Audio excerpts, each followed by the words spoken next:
guys, let's go into our preview. And we're going to be starting with that match. Ipswich Town playing at home to Manchester United. Manchester United look reinvigorated, but Ipswich Town, they will be to carry on building momentum following that victory over Tottenham Hotspur and halting that run of disappointing results. Guys, I'm going to start with you on this one, Femi. Ipswich at home to Manchester United. We saw a glimpse of how good Manchester United can be under Ruud van Nistelrooy. All of a sudden, they started scoring good goals and a lot of goals as well. Bruno Fernandes was beginning to, look like that player we saw 2 seasons ago that carried the entire team. Ipswich, with that victory over Spurs, will it give them the ginger or the psychological boost, to face the Manchester United challenge? Kali, I mean, football is about momentum, isn't it? And I absolutely agree with you. There will be momentum on their side, Ipswich. But we also all know that there will be momentum on United's side because they've won games of late. Ruud van Nistelrooy did an amazing job. Shame that the manager didn't want to continue with him, so he had to move on to other things. But he had built the confidence of the team. And of course, Amorim is at more than a week now to work with the team. They arrived around, I think, around the 11th of November or so. So that's more than enough time to work out who will be playing in his team. Although, of course, he's not had the full complement of his squad because of the ones away on international duty. But that would have given him enough time to look around, get a hotel or a place to stay, go into the training ground, review past videos, analyze what's in front of him. So there will be momentum on both sides. For Ipswich, winning away at Spurs was never anything anybody would have written. Maybe Ipswich themselves would never have thought they were going to win away. Even when they were leading 2-0, you still felt something was going to happen. And when they considered that goal, you thought, that's it now. Spurs are going to win this eventually. But they held out for the first time this season and got their points. That would do them a world of good. That always does a team a world of good. So, Kali, I'm going to think this is going to be very, very exciting as a game to watch. So I am excited about this. I'm looking forward to it, Kali, and I hope for the right reasons that Ipswich get the right rewards, as you can understand. I'll be backing Ipswich all the way in this one. Well, Eddie, let's look at Ipswich Town's. They got that victory over Tottenham Hotspur, and like Femi pointed out, even though they were leading, 2-0 at some point, it was still as if something could go wrong. The fear of what could go wrong was still there. And I think their last 5 games at home, if I'm not mistaken, they've lost 2 and drawn. Yeah, they've lost 3 and drawn 2 of their last 5 games at home. But Manchester United, on their part, one of the traditional big sides in the league, as bad, as poor as they've been, they've won on the road. They've had some good results on the road. Will the form at home be a factor, for the Tractor Boys? I love this. I love what's happening. We've been waiting for a promoted team to shock, the big boys. And Nottingham Forest, when they beat Liverpool, that was a shock to the system. But at least they had been in the league, for a season before now. And so Ipswich doing what they did to Spurs was definitely what you always want to see in the Premier League. Because we always say the Premier League is the best league in the world, right? You can go up and down the country and you can get shock results. So that was definitely a shock result. Timing is everything, when it comes to the Premier League. And we all know what happens. We see this time and time again. New manager comes in, there is a bounce that happens. It doesn't really matter sometimes, home or away. You just find players are just running a little bit more. They're trying a little bit harder. It seems like the tactics, they are buying into it, because it's the new manager and everyone is trying to impress. Ipswich, I really like them. I really like the lab in Ipswich. He's someone that I feel like if he's got more quality around him, he will score goals. I wouldn't even mind, putting a cheeky bid, for him, to get him away from Ipswich. I think, it's definitely someone that, people are going to be looking forward to. So this game is what you traditionally call a trap game, right? It can be a trap game because Ipswich have had, almost 2 weeks to prepare, for Manchester United. Manchester United have got a new boss. He's trying to put his new system in place. We don't know how long that takes, right? For Slot, he had the whole, off season, the summer break to instill what he wanted in the team. Is 2 weeks enough for Amorim to actually change the direction of this team? Maybe it is, and I think it remains to be seen. But for me, I think Manchester United, I want to give them the edge, in this particular game, just because of the new manager.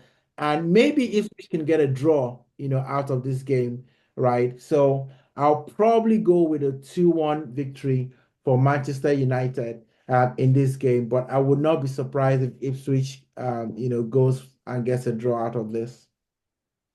So I've loved the way United have looked, since Eric Ten Hag left. We've seen them in the Champions League, we've seen them, in the league, and for some reason they looked like a different team. They looked like a team that, for whatever reasons, weren't just playing for Eric Ten Hag.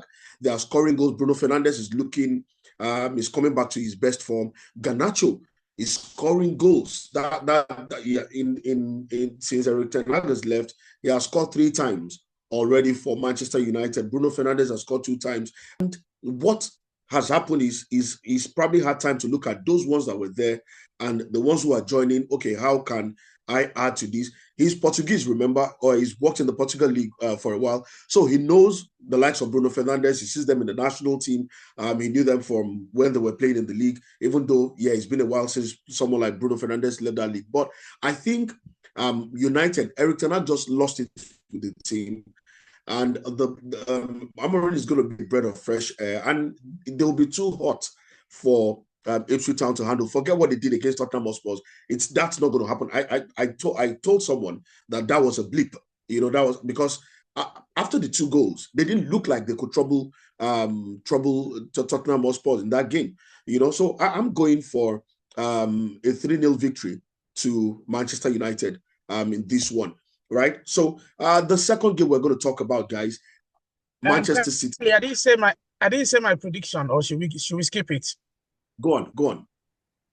Well, I know you said 3-0, and I know Eddie's a bit in between. I think United may win personally because Ipswich are the only team in the league who have just 2 players that haven't gone on the pitch this season. Broadhead, one of the players, is not had a sniff, and then Slicker, one of their goalkeepers. Other than that, and Broadhead is a midfielder. Everybody else is been on the pitch. So that tells me that the manager doesn't really know his first 11 100%. So maybe they would have momentum, but I don't know if he's going to chop and change things. If he keeps it the same, they've got a chance because you don't change a winning team. But if he chops and changes like he's been doing across the season, trying to find his best 11, I think that's where the problem may be. So for me, maybe United will just be too powerful, and it might just end up being a 2-1 victory to Manchester United on the first outing of Amorim. So I'll say 2-1 United, Kali, but not 3-0. I think that would be too much on his first day. Okay. Well, all that will be answered at the weekend when they take to the pitch. Our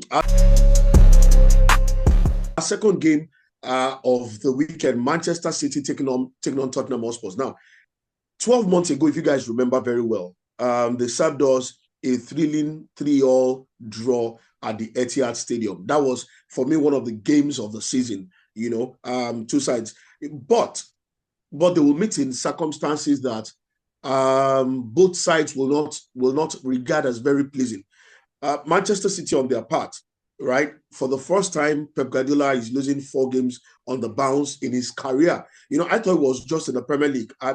During the international break, I kept checking everywhere, and I realized that it's the first time in his coaching career that he's lost 4 games on the bounce. It has never happened to him.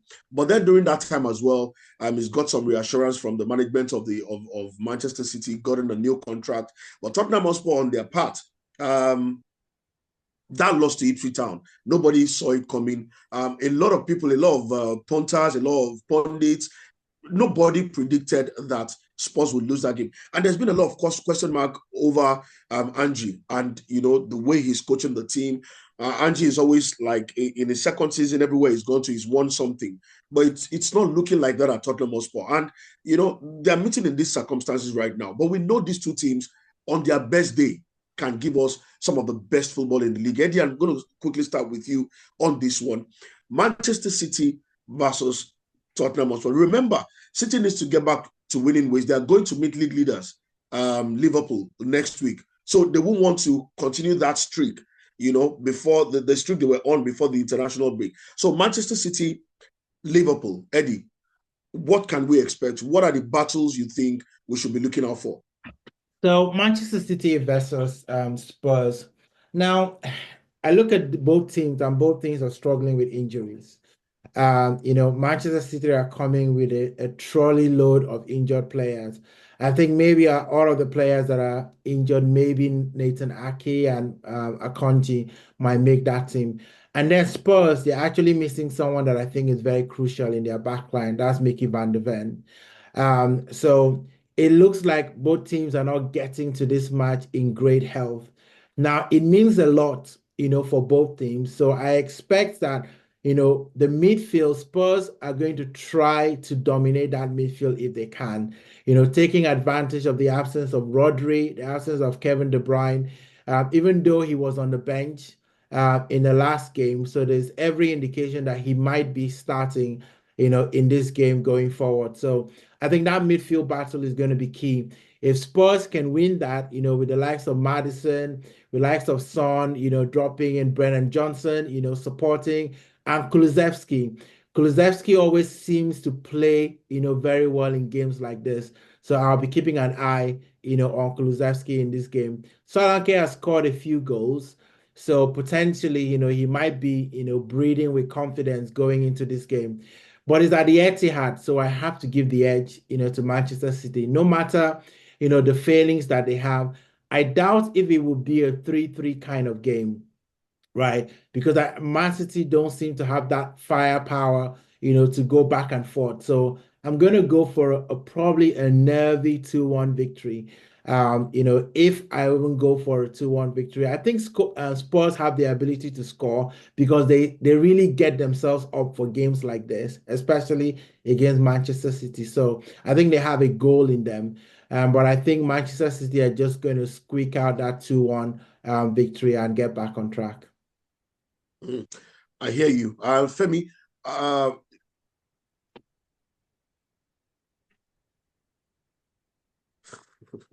but I'll stop disappearing now. All right, so Femi, let's get your own feel to this. Eddie has pointed out clearly that yes, Spurs can score goals, but we saw them struggle, to get those goals against Ipswich Town. But Manchester City have not been as solid as we all know them to be. They've conceded goals that you wouldn't expect from a side of their status. Let's look at that team. Rodri is a big miss, we all know that. But De Bruyne coming back into the side, does it change the look of that team? And does it give them what they need to stop the leaking behind? Well, it changes the look of the team, but it doesn't stop the leak because they've not been keeping clean sheets, Cali, have they? And Kevin De Bruyne is not going to be the guy to track people back down and chase for 90 minutes because he hasn't gathered that much fitness at the minute. What I think is going to be more important in this game is the fact that City have so many other players who are either out altogether of the game or they're carrying injuries. Akanji is not fully fit.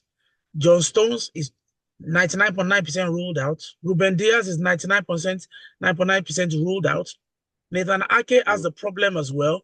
So that backline doesn't pick itself yet because too many first-team players are injured there. So I worry for the fact that they don't have enough of their first-team players available and they're playing against a Spurs team who have most of their players available. On paper, Man City should be winning, but we all know that Spurs is also, like you said, Man City's bogey team. Spurs seem excited when Man City come to town or when they go to City. We all know how they served up that amazing 4-4 last season. And you would have thought Spurs should have given that game up, but they never did. So overall, this is going to be a test of Man City's already stretched resources. And Pep doesn't like a big squad. So I am going to be thinking Spurs have the biggest opportunity possible to continue to pile on the misery for, for the wonderful Pep Guardiola. If he says he's not going to leave the Premier League, Cali, all of us will gang up, including Spurs, to beat him out of the Premier League. So maybe a Spurs victory would all be very good for everyone. I am not going to say that 100% because I know Pep at home will still be a force to reckon with. So maybe another trailing draw, 2-2 this time around, because those teams can't keep a clean sheet. So both of them will concede goals, but I think a 2-2 will probably be the most likely outcome, Kali. I hear you guys. But I worry seriously for Spurs. So sorry, for Manchester City. I look at the guys at the back, Kojiaki, then Rodri himself, and then not having De Bruyne. Even with De Bruyne back, we saw De Bruyne play some part in their last World Cup, but it still didn't help them. But my concern really is how teams who can run with the ball now trouble them, regardless of if they are running through the middle, they are running through the wings, because the pressing of Doku is not there. Phil Foden, whenever he plays this season, has not really been that Phil Foden of last season that will make sure it keeps you in check. It runs at you all the time. So your fullbacks don't have the chance or the opportunity to run forward. And with Tottenham Hotspur, the likes of Maddison, once Maddison, Brennan Johnson, Maddison, and Dominic Solanke plays, everybody talks about, Solanke is probably not scoring a lot of goals, but he does a lot more than that. Solanke keeps your defenders sincere. He's always on the shoulders of the defenders, waiting to pull away, and what's his name, Maddison will give you. It's very tricky. You can see a pass that most midfielders don't see. So with Brennan Johnson, Maddison, and Dominic Solanke running at you, that's a big problem. So the question is going to be how that defense will be able to handle, these three guys when they are on full flow. And that's why I feel like this game is going to be a high-scoring game.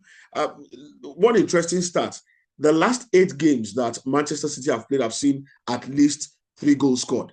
The same thing for Tottenham Hotspur in their last 6 games, right? They've seen at least 3 goals scored in them. So both teams can concede and can score goals, and that's why I'm forced to think that it's probably going to end in a draw. So maybe we're just going to see a 2-2 draw, in this one. One final game, guys, before we run out of here, and that has to be Arsenal versus Nottingham Forest. Arsenal need to get all the points, they can get right now. The pressure is on Arsenal. Nottingham Forest, nobody expected them to be where they are. Nobody expected them to, at any point in the season, be in the conversation for a European slot, not to talk of being in the top 4, top 5, top 6 of the Premier League, in the Premier League table, right? So the pressure is on Arsenal.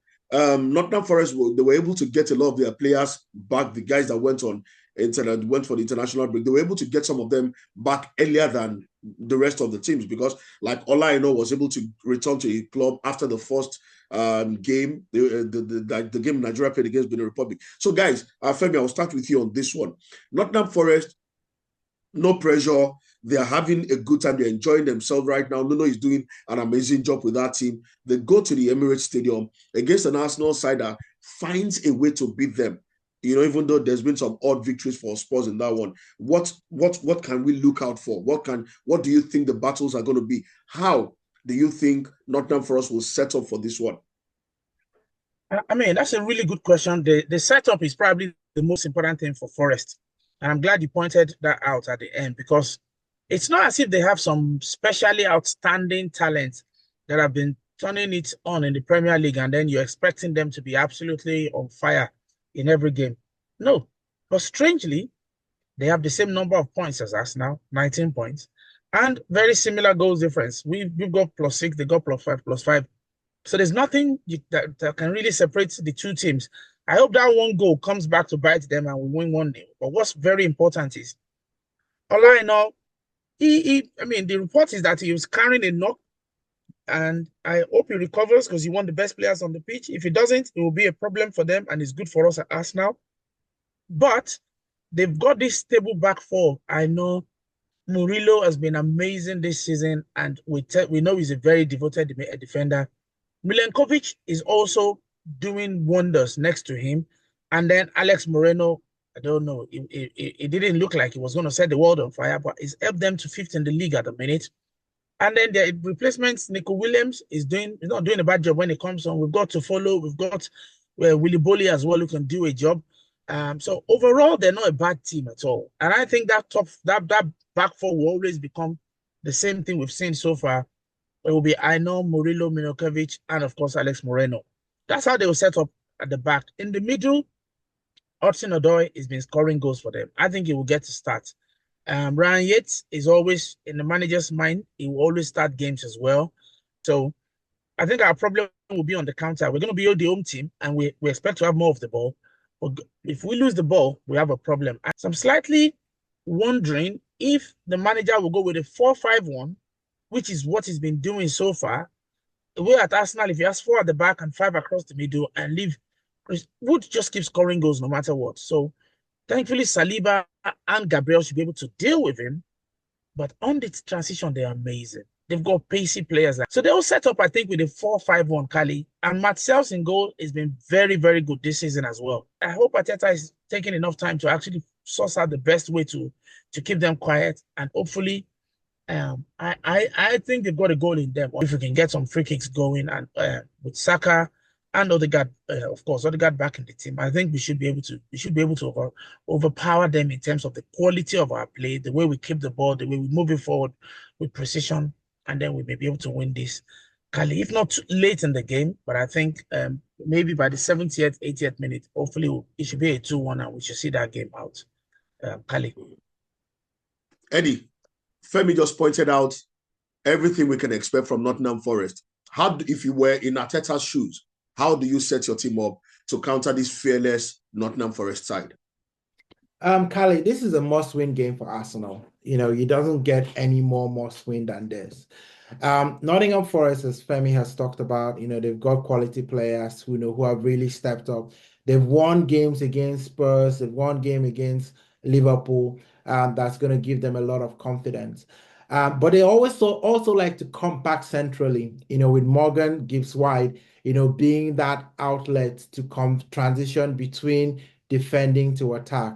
So Arsenal, Bukayo Saka, and Martinelli are going to be very crucial in this game. They're going to have to stretch that width, of Nottingham Forest. And, we need Havertz to be more incisive in front of goals.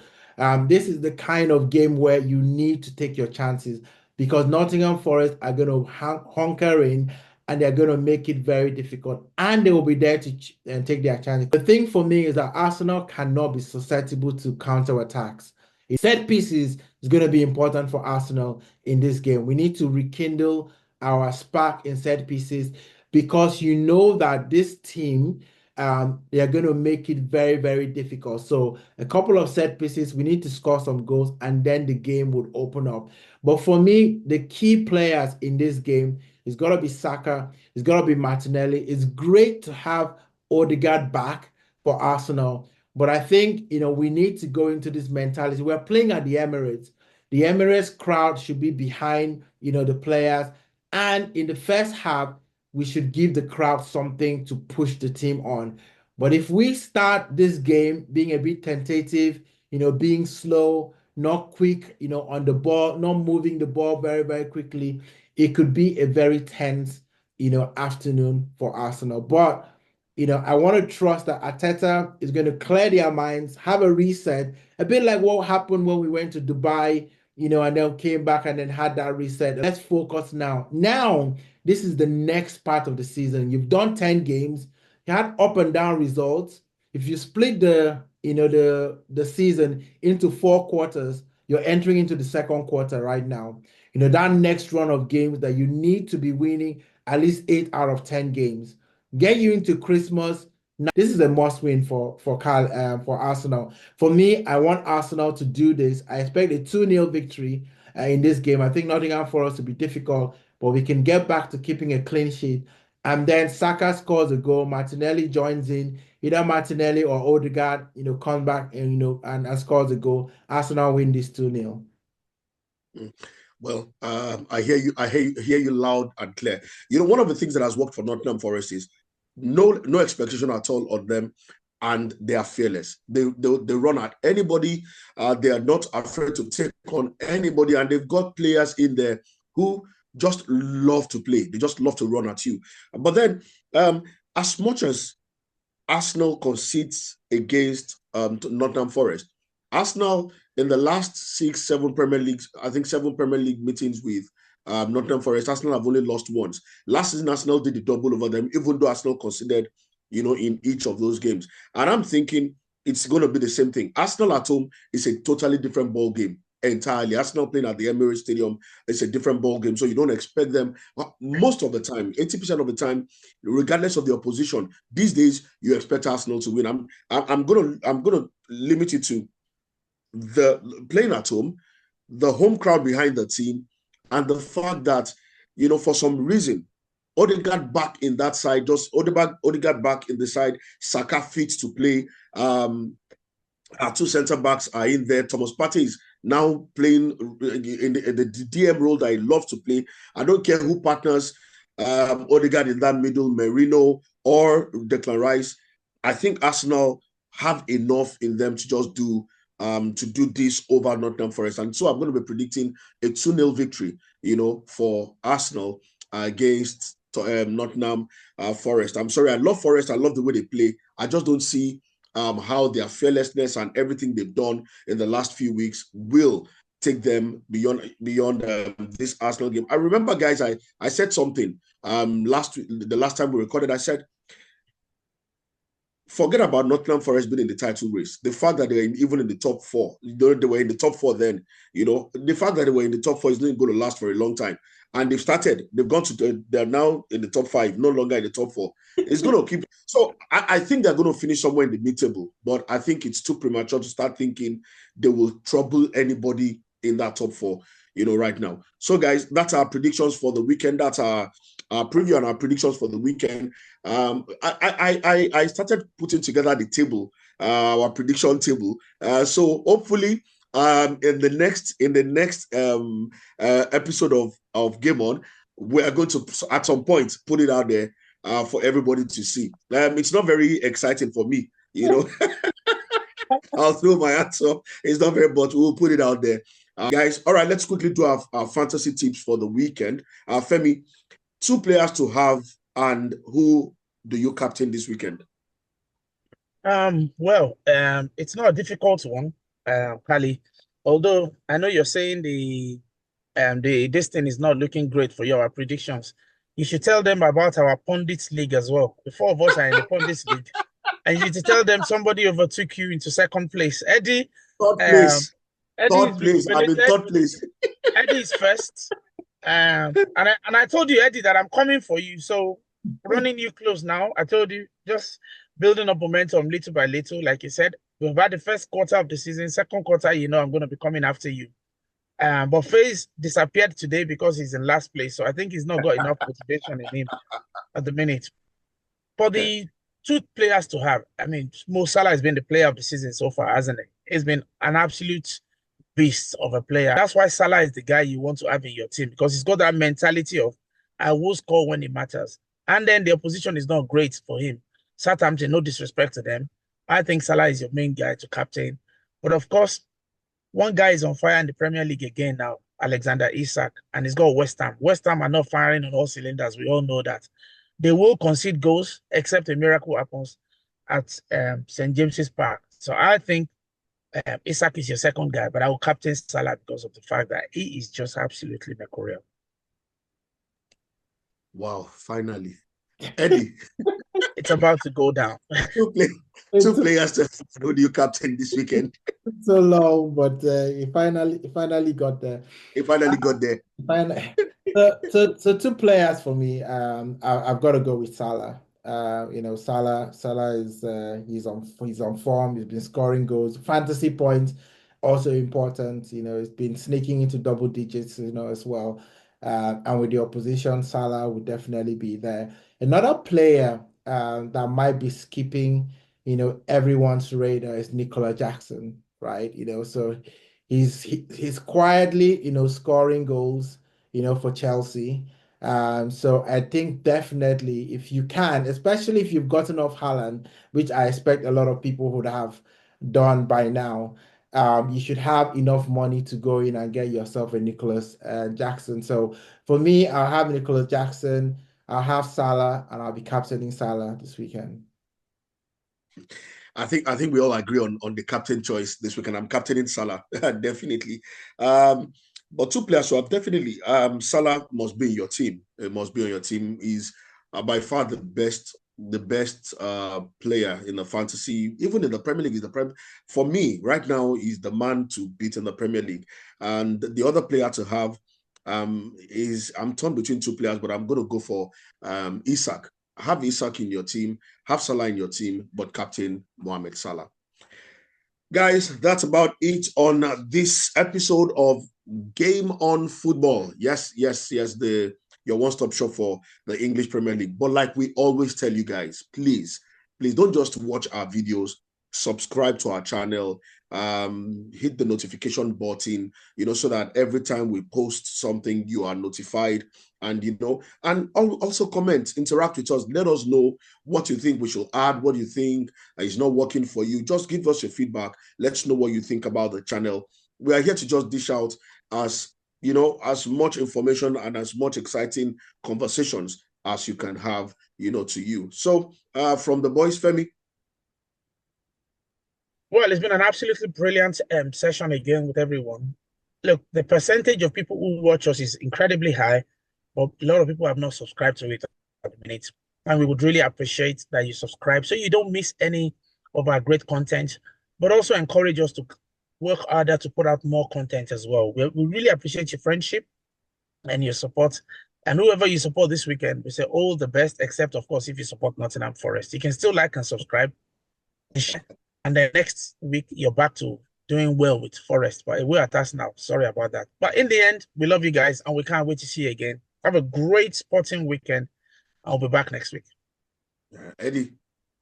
Yeah, thanks for always watching the channel. Don't forget to hit that subscribe button. The guys have said it. We need the love from you guys as well. We really appreciate all of you. And whatever you do this weekend, make sure it's good, make sure it's safe, take care of yourself, and remember, always have your game on.